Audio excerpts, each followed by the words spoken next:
Olá, caros alunos, começamos agora mais uma videoaula e nessa videoaula nós vamos nos debruçar sobre o tema da democracia. Esse é um tema que em maior ou menor medida você já tem um certo conhecimento, uma certa noção, mas a intenção dessa aula é nós tratarmos sobre essa temática de forma mais conceitual, de forma mais rigorosa. É claro, dentro do tempo que a gente tem sem poder nos estender muito. Começamos então por uma definição.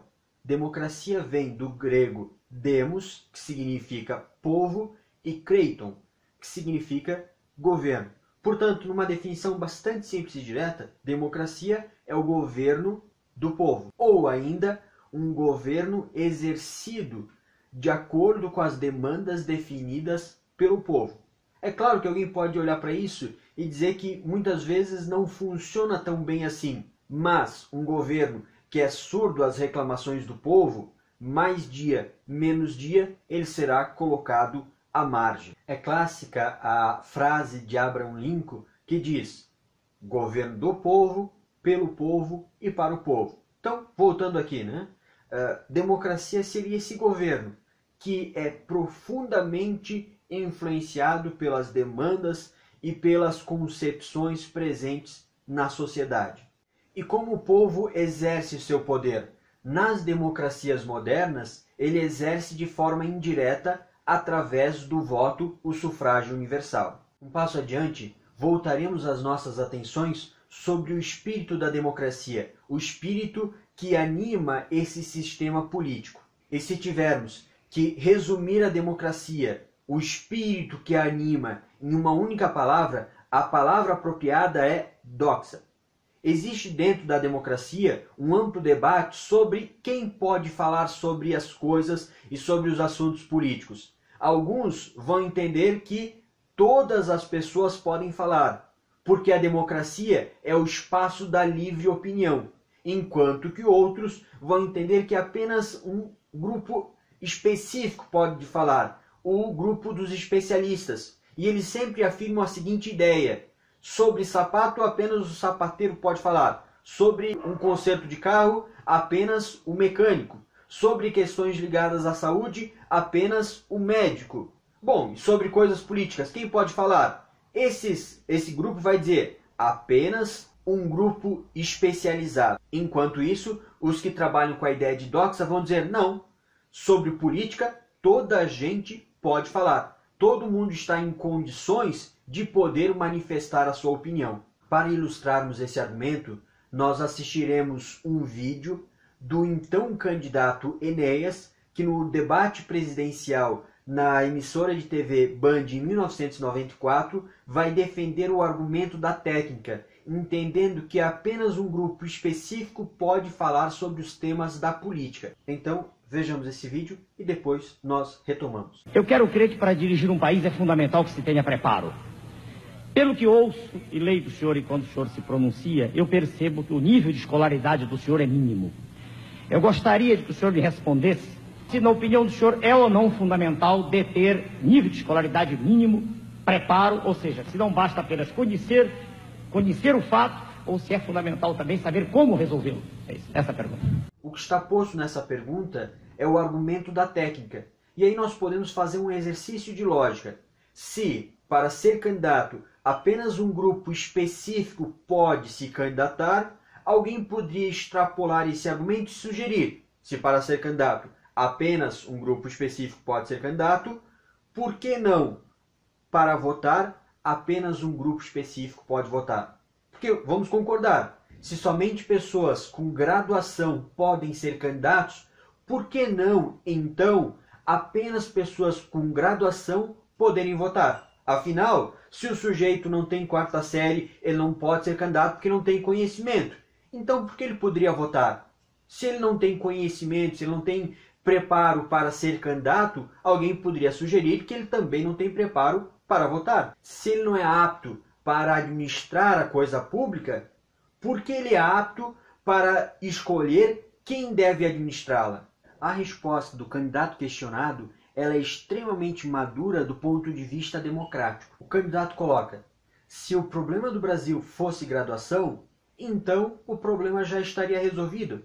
Porque não faltaram na condução do Brasil pessoas com graduação.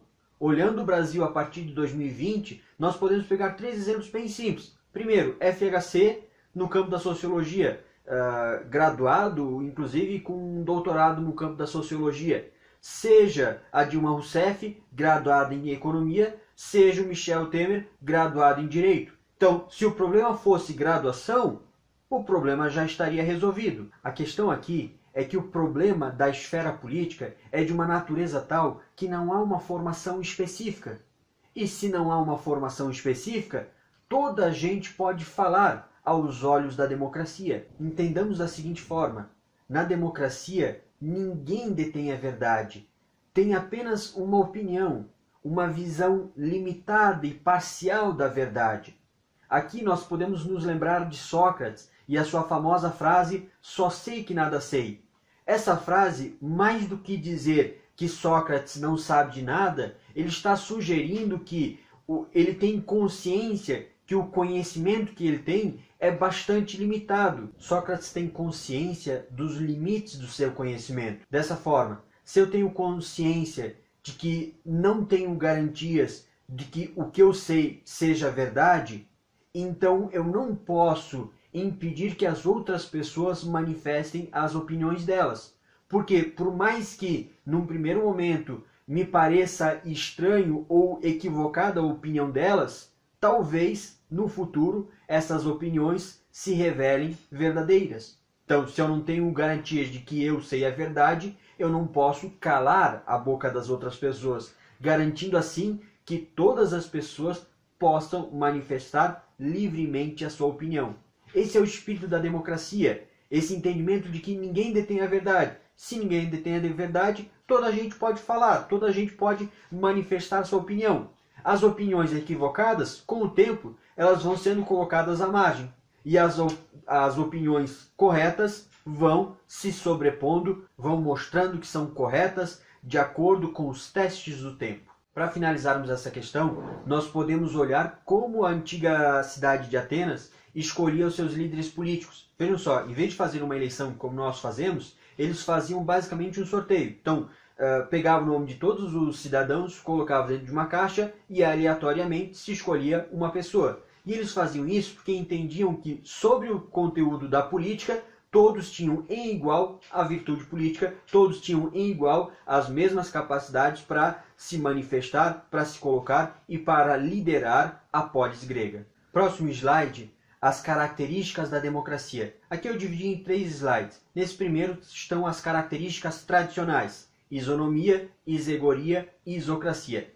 Isonomia, então, todos são iguais perante a lei. A democracia pressupõe que, aos olhos da lei, todas as pessoas sejam vistas como iguais, sem nenhum receber qualquer tipo de privilégio. Segundo, isegoria. Todos podem igualmente falar, todos podem manifestar as suas opiniões sobre o que é público. Aqui, numa outra formulação, nós podemos pensar a liberdade de expressão.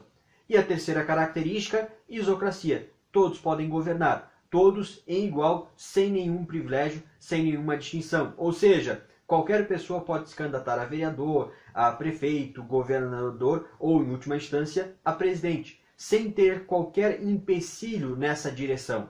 Portanto, se eu não tiver uma larga tradição política, ainda assim eu posso me candidatar a presidente. Se eu não for de uma família rica, ainda assim eu posso me candidatar a senador. Se eu não tiver uma graduação, ainda assim eu posso me candidatar a prefeito, sem sofrer qualquer tipo de constrangimento.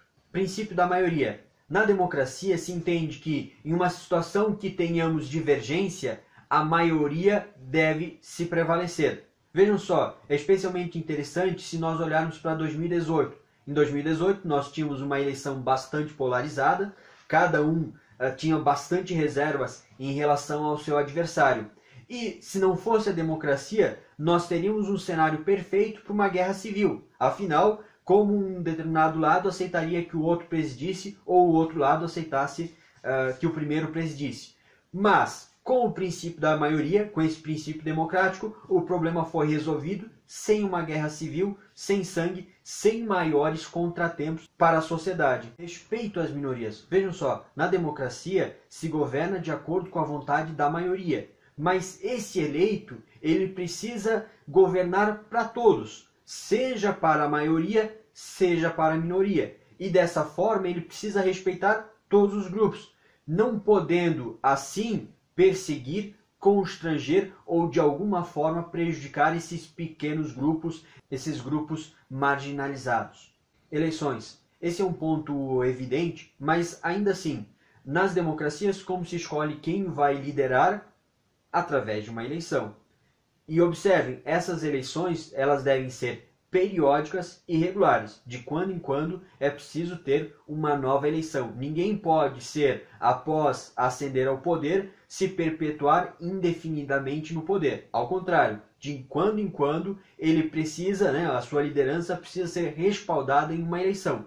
Respaldada ou, se for o caso, retirada e colocado uma nova liderança. Transitoriedade do poder. Em uma democracia madura, o poder deve transitar na mão de diferentes grupos políticos. E aqui eu vou dar dois motivos. O primeiro deles, seguindo uma frase bastante conhecida: fraudas e políticos devem ser trocados pelo mesmo motivo. Dito de outra forma, um político novo, ele traz ideias novas, ele traz um discurso mais oxigenado, ele está disposto a empreender, a inovar, a criar. Uma segunda frase pertinente: pior que um político corrupto é um político corrupto que se perpetua no poder. Vejam só, se nós estamos em um cenário em que as pessoas são corruptas, é interessante nós fazermos essa transitoriedade, de quando em quando colocar um novo político. Dessa forma, se eu tiver de um lado um político corrupto e do outro lado outro político corrupto, é preferível o novo do que o velho corrupto. Porque o velho ele já conhece toda a estrutura, ele já sabe os caminhos para potencializar a sua capacidade de corrupção. Enquanto que o novo, como ele é novo, ele não tem todo esse conhecimento e, portanto, para ele conseguir se ambientar, se sentir à vontade e empreender as suas pretensões de corrupção, ele levará um certo tempo. E isso fará com que, no conjunto da obra, ele desvie, ele corrompa menos. Legitimidade do dissenso. Vejam só, na democracia, fazer oposição, ter opiniões diferentes, ser contrário ao governo, é uma postura não só aceita, como mais do que isso, desejável para uma democracia madura, para uma democracia saudável. Uma democracia que só tem um lado, que não tem oposição, que não tem divergência, é, de modo geral, uma democracia pobre. Uma democracia madura é exatamente essa democracia que tem vários discursos, que tem várias pessoas falando, tem várias pessoas se posicionando e, por extensão, obviamente, várias pessoas criticando o governo. Transparência. Vejam só, uma democracia madura é uma democracia em que os governos são transparentes, em que os cidadãos podem acompanhar o que o governo está fazendo ou deixando de fazer.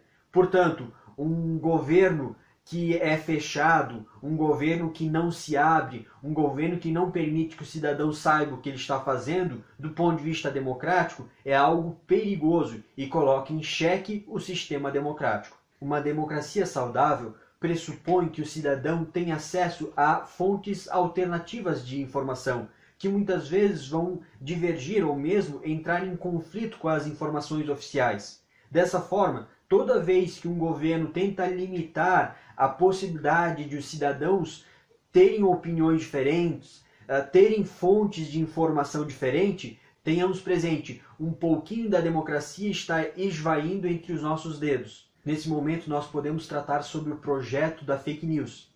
E à luz desse tópico, é perigoso toda vez que um determinado grupo reclame para si a autoridade de definir o que é uma informação verdadeira do que é uma informação falsa. Novamente, à luz desse tópico, é importante que todas as pessoas possam manifestar as suas opiniões e informações e deixem aos cidadãos decidir, ou melhor, analisar se aquela informação é verdadeira ou falsa. Quando o governo chama para si a responsabilidade de dizer e essa informação é verdadeira, aquela informação é falsa, do ponto de vista democrático, é algo perigoso. Uma vez mais, a liberdade e a democracia se esvaem entre os nossos dedos.